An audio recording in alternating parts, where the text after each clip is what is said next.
Noah, there's a very special ambience here at Art Basel Miami Beach.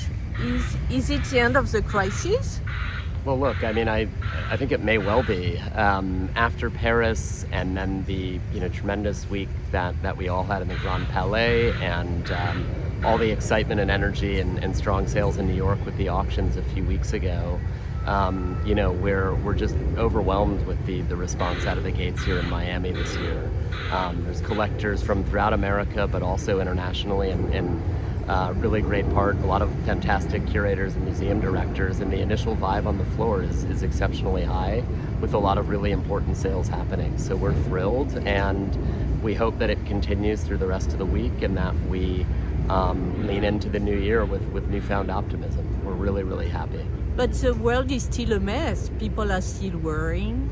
The world is a mess, sort of, but there's a lot of wealth out there as well. And in the end, the markets are up, the financial markets. And, after 2.5 years of some very challenging times in the art business, I think the mood started to shift as the fall season opened. And starting about 6 weeks ago in France, with our Basel Paris, we've just seen a real tidal wave of momentum, energy, and engagement. And I think a lot of that wealth and a lot of those collectors and buyers and new audiences that we're seeing have to some degree said enough is enough, and they're leaning into the market with renewed confidence and optimism. And we're seeing... Enough of what? Sorry? Enough is enough of what? Enough is enough of pessimism and negativity, and I think that there's a lot of wealth, and in the end it's a confidence-driven market, and confidence drives confidence, and we've continuously seen and reported on it in our partnership with UBS and the Art Market Report and the Survey of Global Collecting, that there's a lot of new buyers out there. There's a lot of activity happening.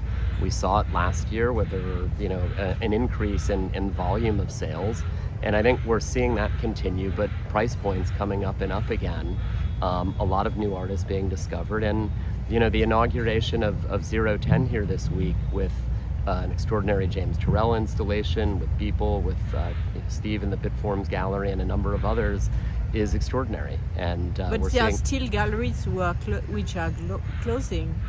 The market's challenging in parts, and it's not to belittle the fact that overheads are high and the cost of moving art around the world is expensive. But, I think we're seeing, a cycle shift. We're seeing new voices. There's a lot of young galleries as well. We've got over 40 new entrants here in Miami this week. We've got, a number of, I think, 7 or 8 Miami-based galleries, which is a record, and we're really excited about that. And I think it brings a certain freshness and dynamism to the market that our audiences are responding to.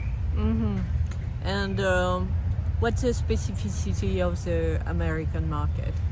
The American market is the richest and deepest market globally in terms of buying and depth. And you see that here in South Florida. And I think, one thing that's just truly astonishing in the greater Miami area is just how many people are now living here. So in the beginning of my journey, 10 years ago when I started with Art Basel up till now in 2025 is just wildly different. And the amount of people that once upon a time were vacationing here, had friends, and they were coming for Thanksgiving and staying for Art Basel, more and more they're buying homes, they're establishing residences here, their friends are here, and it's cross-generational. It's not old people, it's not young people, it's not just Americans or Latin Americans. We're seeing people from all over the world consolidate here.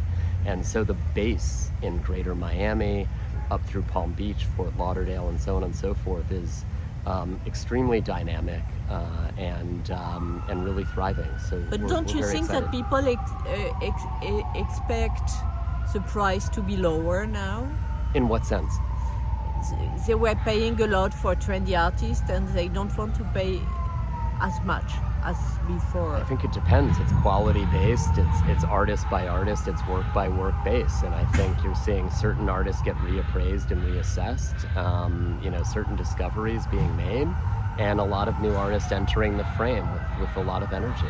Don't you think that we are in an in-between market? We're in a transitional phase, Judith. I mean, markets ebb and flow. They always do. Okay. And after 2.5 years of a sideways and downward market, I think we're recalibrating and seeing new things come through, and I think we will on the back of this week, start 2026 with renewed energy, and we'll be right out of the gates in Doha in early February. Exactly, next appointment in Doha, right? Mais oui. Okay, we'll see you there. Merci.